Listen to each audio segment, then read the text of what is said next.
Katie Duterte ay binuking ang kaibigang si Jillian Ward at si Eman sa date night nito sa Cebu.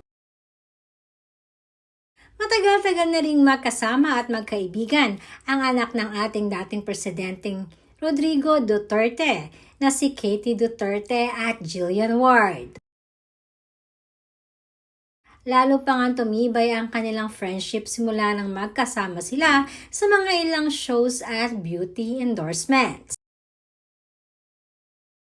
Kaya naman mula noon ay bandalasan natin silang makitang magkasamang dalawa.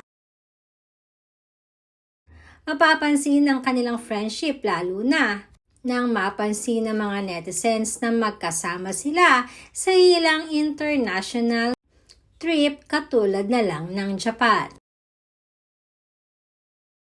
Kaya naman ngayong may mga intriga at usap-usapan sa kaibigang si Jillian ay si Katie na mismo ang nagtatanggol sa kaibigan.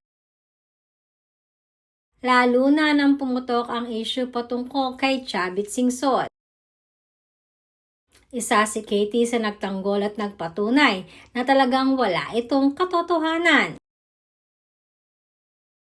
Kaya naman ngayon ay sinasabing mga ilang beses ang dumadayo at pumupunta pa ng Davao at Cebu si Jillian.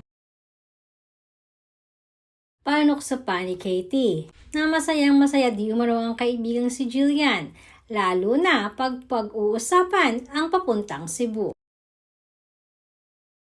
Bilang isang kaibigan na natutuwa di umano siya na meron siyang kapwa Bisaya na ngayon ay nalilig sa kaibigan. Dahil lang beses na din di umano silang nagkita ni Eman at sabi pa ni Katie na mukhang he's a nice guy naman di umano para sa kaibigan niyang si Jillian.